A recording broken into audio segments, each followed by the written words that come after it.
gente quebrar um pouco aquela onda de que Jesus só fazia imposição de mãos. Marcos capítulo 7, versículos 32 a 35. E trouxeram-lhe um surdo que falava dificilmente, e rogaram-lhe que pusesse as mãos sobre ele. Jesus, pois, tirou-o da multidão à parte, meteu-lhe os dedos nos ouvidos e, cuspindo, tocou-lhes na língua. E, erguendo os olhos ao céu, suspirou e disse-lhe: Efatá, isto é, abre-te. E abriram-se-lhe os ouvidos, a prisão da língua se desfez e falava perfeitamente. Quantas situações nós temos aqui que fogem o padrão que nos dizem que é o padrão Jesus? Primeiro, o homem era surdo, mas falava dificilmente. Ou seja, ou ele não era surdo de nascença, porque ele falava, e falava dificilmente porque ele tinha um problema na língua. Então ele tinha um problema auditivo e um problema de língua presa. Então ele falava com dificuldade porque a língua não tinha mobilidade. Então ele falava assim, eu não ouvia e a língua não mexia, então era complicado.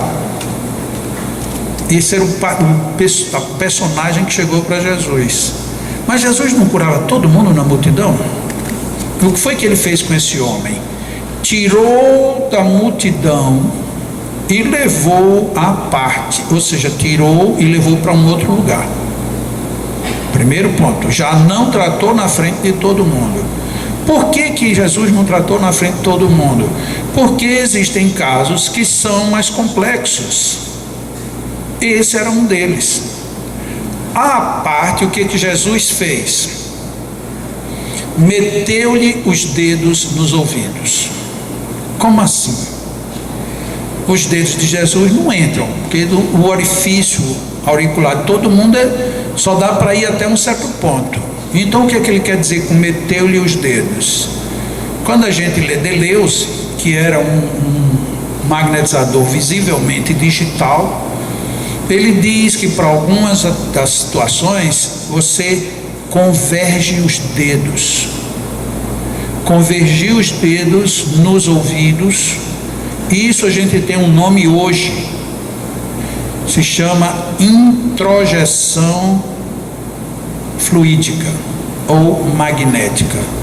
Você faz a convergência dos fluidos pelos dedos, e no caso, no ouvido, sempre ou quase sempre que se precisa trabalhar alguma zona do cérebro diretamente, é por introjeção que você vai ao ponto do cérebro onde você quer atuar. Muito provavelmente ele tinha algum tipo de descompensação auricular ou dentro do ouvido, e lá com uma introjeção magnética Jesus foi lá e ajustou o ouvido ou os ouvidos do surdo. Depois cuspiu-lhe e puxou a língua. É muito provável que tenha sido o contrário. Ele puxou a língua e cuspiu. Por que é provável que seja o contrário? Jesus puxou a língua, por quê? Porque a língua estava presa. Então na hora que Jesus puxa a língua, ele corta, ele quebra a ligadura que tem entre a língua e o... não é da minha área, Beto sabia melhor do que eu falar. A língua presa aqui embaixo. Então na hora que ele puxa, ele solta a língua e isso aqui rompe embaixo da língua. No que rompe, isso é uma zona muito vascularizada, começa a sangrar. O que é que Jesus faz? Cospe e passa a sua saliva, que era extremamente cicatrizante, e cicatriza e para o sangramento. E logo em seguida, eu vim para cumprir a lei e os mandamentos. Quando você toma uma atitude que modifica um procedimento, você se dirige ao alto e fala. No caso dele, efatá, abre-te, abre-te, ouvidos, abre-te, solta-te, língua. Os verbos eram muito restritos, então abre-te tanto poderia ser abrir a audição, como abrir, no caso, soltar a língua. e o homem falava perfeitamente. Ou seja, Jesus fez uma introjeção magnética, fez uma cirurgia debaixo da língua e ainda usou como elemento de anti-inflamatório e coagulante a sua saliva. A nossa saliva de hoje talvez não seja tão boa para isso, porque hoje a gente tem creme dental, tem limpar a língua e não sei. Na época dele não tinha nada disso, né? De manhã era aquela saliva gorda, né? Então uma cusparada de Jesus lá no deserto, sem ter escovado os dentes nem nada, era uma cusparada pura, né? Assim, sem mistura. Então você imagina, você está com a língua presa, eu chego, vem cá meu filho, chega aqui. Assim, é uma cirurgia de primeira qualidade. Então Jesus não ia fazer isso na frente de todo mundo, porque senão da piscina deles. Porque senão, já pensou, ia todo mundo dizer, bem, o homem anda cuspindo as pessoas aí, vamos cuspir também. Então na hora que cuspia, ele cuspia meio à parte.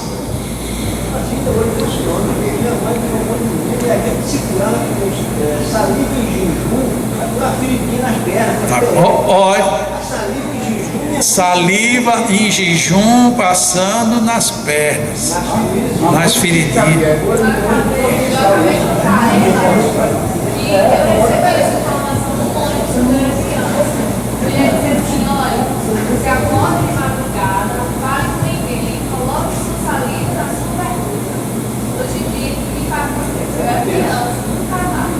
Pense numa saliva abençoada.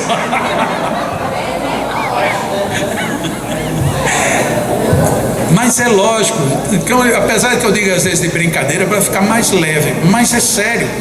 Jesus, ele tinha todo o seu sua salivação contida, não havia o hábito de escovar dente, de nada, né?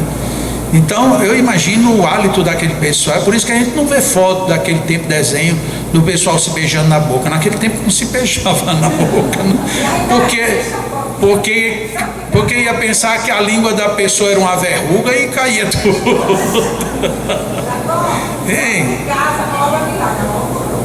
Santo de casa não obra milagre, mas depende da saliva. Se a saliva for boa, saliva boa obra sim. Mas o problema é que a gente não usa esses meios. Isso tudo foi abandonado. Eu não estou aqui dizendo ninguém que vai sair cuspindo os outros, não. Mas instituições no interior que era curado de cobra, veneno de cobra, da saliva do companheiro que já tinha sido curado de cobra. Cuspiu na boca do outro e o outro não morria. Então tem coisa ali. Se eu não estou falando muito mal, o N que me corrija, são os antígenos, né? Ou é outra coisa. Anticorpos, são os anticorpos que tem ali. O cara fica com a saliva, por isso que ele pode casar até com a cascavel e não tem problema. João, fique frio.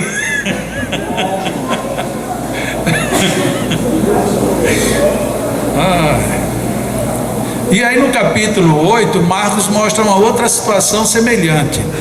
Chegaram a Betsaida e trouxeram-lhe um cego e rogaram-lhe que ele o tocasse.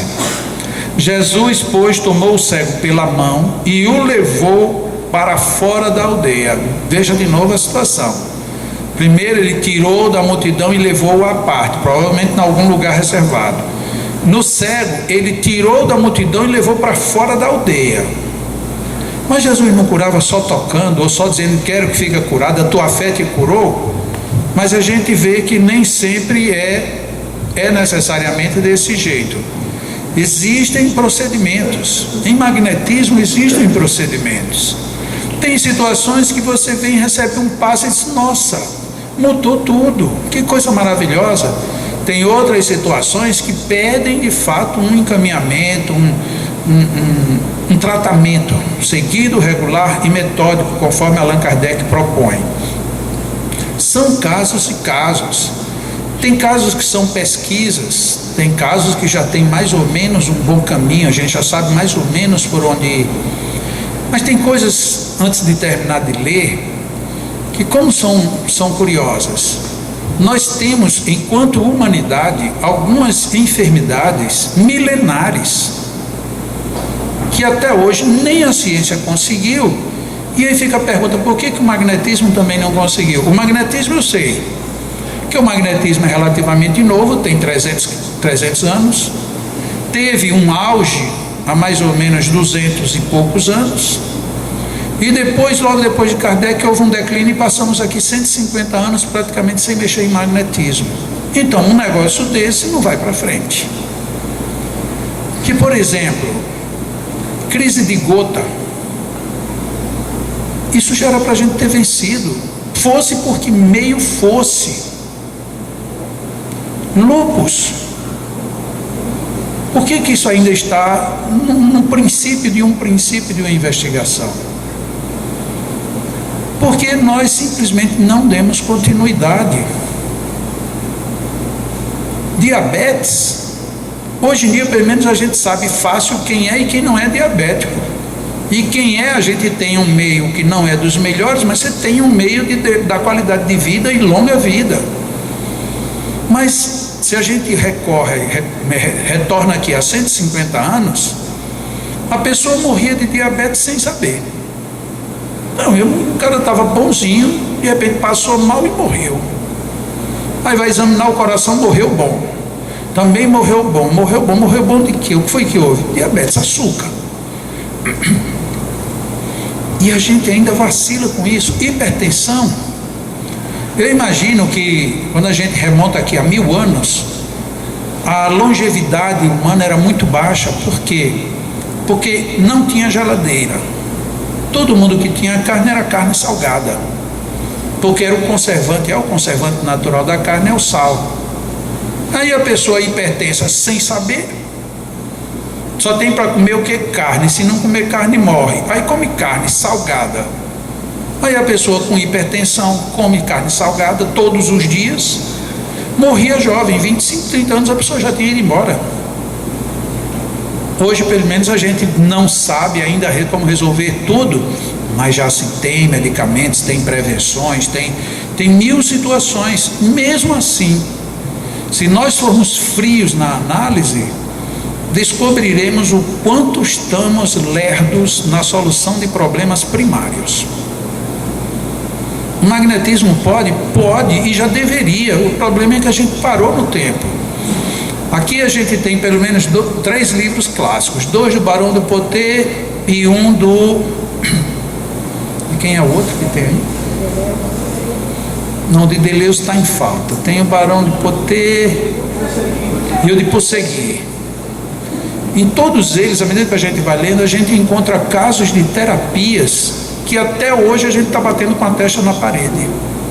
E o de Deleuze, inclusive, esse é o mais gritante de todos, porque Deleuze lidou muito bem com o sonambulismo, lidou muito bem com a técnica dos passes, ele explica as técnicas e dá exemplos, e sobretudo ele ensinou como aliviar e tirar de uma vez dores.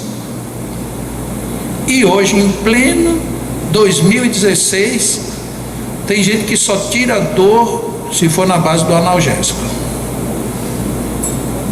Então a gente está andando para trás. Lógico que a indústria farmacêutica agradece, mas que a gente já poderia ter dado saltos. Não vamos imaginar ter que sair cuspindo nas pessoas. Mas, por exemplo, se a saliva em jejum ela tem propriedades curativas, nós já temos laboratórios suficientes para determinar o que é isso e a preço baixo. Só que não interessa. E aí a gente nem usa mais o que tinha para trás e aceita o que vem, que é de uma certa forma nem sempre das mais felizes. Porque hoje a gente vive num sistema em que você toma isso, você bebe, ingere isso, e o preço é você agora ter que tratar disso também, que vem junto. Tanto que bula de medicamento é algo que eles pedem que você não leia, porque se você ler, você não toma remédio. E quanto mais grave for o remédio, pior é a bula. Você olha para uma bula de uma como é que é? Uma ina. As inas são as desgraças, né? Você pega uma simvastatina. Se você tem tempo para ler uma bula daquela, você tem tempo para ler a Bíblia, que é do mesmo tamanho. Uma bula de uma tina qualquer dessas aí é o tamanho de uma Bíblia. Mas aí o que a gente faz? A gente nem olha, a gente só olha ali, tenho que tomar quantos? Um de tantas em tantas horas. A gente só olha isso, porque se olhar mais alguma coisa você não toma. Porque o simvastatina é bom para quê? Para baixar o colesterol. Sim, e qual é o preço disso? O preço disso é que você vai desgraçar o resto todinho. Você vai morrer de 500 outras coisas diferentes, mas do colesterol ele segura. Sim, mas no preço que vai segurar é melhor deixar ele solto mesmo. Mas vamos continuar aqui. Pegaram o cego e Jesus tomou o cego pela mão e o levou para fora da aldeia. E lá vem a mania triste dele. Cuspiu-lhe nos olhos e impondo-lhe as mãos. Mas não era melhor ele ter feito logo o contrário? Ele impunha a mão. E aí, meu irmãozinho, está melhor? Não, senhor, agora está meio complicado. Então deixa eu dar uma cusparadazinha aqui, de leve. Porque deve ser muito bom você passar a vida toda cego, aí chega um sujeito que você não está vendo, nem conhece, ele leva para fora de todo mundo, ou seja, não quer testemunha. Estou pensando aqui como um cego. O cego diz, rapaz, o que esse homem vai me levar? Ele diz, não, vamos para ali para fazer um negócio você bom. Aí chega lá e diz, pronto, agora você vai ficar bonzinho, viu? Não, nem diz, fecha os olhos, porque ele não está vendo mesmo, não precisa. Aí o ceguinho está lá com os olhos abertos, assim, querendo revirar, querendo ver alguma coisa, de repente, tchuf! Ei! E o que foi isso, senhor? Ele tchuf no outro. Aí ele vai, impõe as mãos, e aí, você está vendo alguma coisa? Eu acho que nem que ele estivesse vendo. Eu acho que o ceguinho não estava vendo era nada. Ele aventou, disse, eu estou vendo aqui homem como que se árvores fossem. Já para tentar despistar, olha senhor, já está quase bom. Está vendo homens, porque como árvores eu os vejo andando. Imagina o ceguinho como ficou pirado. Ele via as árvores andando. Quem foi que já viu árvore andando em algum lugar e não a gente cego? Pois é, o ceguinho não teve o que dizer depois da curso parado. Se aí você está vendo alguma coisa, eu estou vendo homens, mas é como árvore, porque eu estou vendo as árvores andando. O ceguinho ficou meio perturbado com aquela curso parada de Jesus. É porque a saliva gorda, ela vem com o odor de saliva gorda, né? Não sei se vocês já sentiram alguma vez, mas é por aí. E aí Jesus tornou a pôr as mãos sobre seus olhos, e ele, agora olhando atentamente, ficou restabelecido, pois que já via nitidamente todas as coisas. Ou seja, todo mundo disse que Jesus só fazia imposição. Não, ele fez mais coisa. E não curou de primeira. Ele cuspiu, fez imposição e perguntou, está vendo? Não, eu estou vendo, mas está confuso. Então deixa eu fazer mais um pouco de imposição. Ou seja, não é só de primeira que se resolve. A gente faz mais alguma coisa. Muito bem. Vou parar aqui as projeções por enquanto, para a gente pensar agora aqui em termos de teoria, que até porque nossa hora ali já está bem em cima. Não entendi. Foi. Naquela época era comum, primeiro, porque a gente não tinha a farmacologia que tem hoje. E apesar de que se fazia muito uso da fitoterapia, lógico que não tinha esse nome, se usava muito, era muito recorrente o uso da saliva. Era muito recorrente, não era uma coisa incomum. Jesus fez fora os dois tratamentos porque pediam mais alguma coisa. Então ele preservava qualquer coisa que pudesse ser entendido ou visto como agressivo. Ele era um homem extremamente sensato. Então ele recolhia, tirava. E aí, como é que você está? Era um caso que pedia atenção.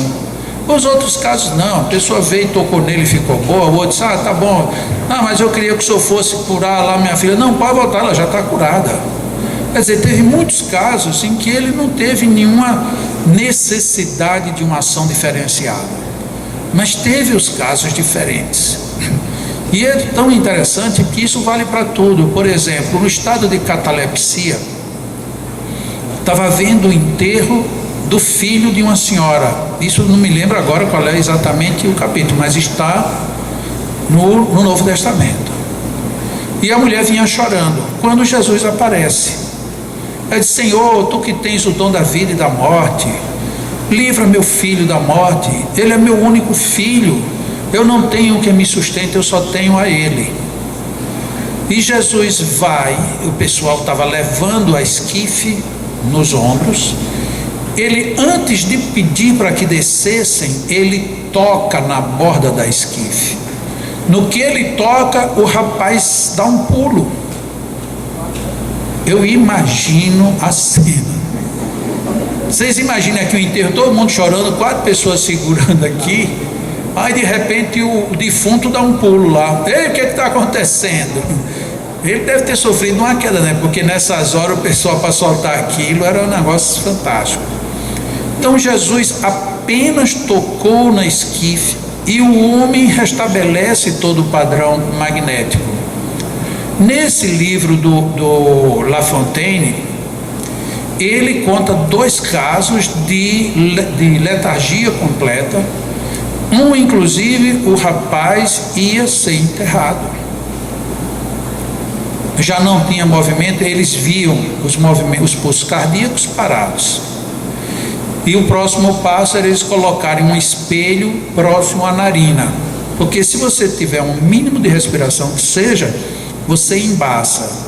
Então já tinham feito todos os tipos, inclusive tinham colocado amoníaco nas narinas, porque aquilo dá um ardor lá dentro enorme, e o corpo simplesmente estava cadaverizado. E ele trabalha, se não me engano, cerca de 20 minutos, pela dedução, porque ele não explicita, fazendo dispersivos. E num dado momento ele faz uma introjeção ou uma fricção com pontas dos dedos na altura do epigastro. E de repente ele mexe uma perna, e aí coloca um espelho de novo, aí o espelho começa a embaçar. E o rapaz volta à vida. E volta curadinho da Silva. E ele já ia ser enterrado. Agora imagine que confiança tem que ter um magnetizador desses. Já tinha atestado médico, o médico estava presente. Já estava totalmente encomendado o enterro do rapaz. Jesus também procedeu dessa maneira, e de forma pública. Toca no esquife, o rapaz se levanta e diz: pronto, mulher, aí está teu filho. Nós podemos fazer isto. Agora temos que nos preparar. E não adianta proibir daqui, proibir dali. Sim, vocês podem proibir o que vocês quiserem, eu vou fazer. Não, mas depois vão vir, vai acontecer, porque durante muito tempo a gente ficou manietado por conta da ameaça de que a associação médica poderia processar, porque é exercício ilegal da medicina. E isto foi totalmente vencido no Brasil. A nossa Constituição e a legislação vigente permite que você, em procedimento religioso, tenha a atitude de salvar quem for necessário. Então, nós agimos conforme a nossa consciência. O que é difícil às vezes é nós termos essa consciência, a consciência de agir e de fazer. À tarde, nós vamos fazer o seguinte, os 2 módulos. No primeiro módulo, eu vou falar de como funcionam fluidos, espírito, perispírito, centros de força.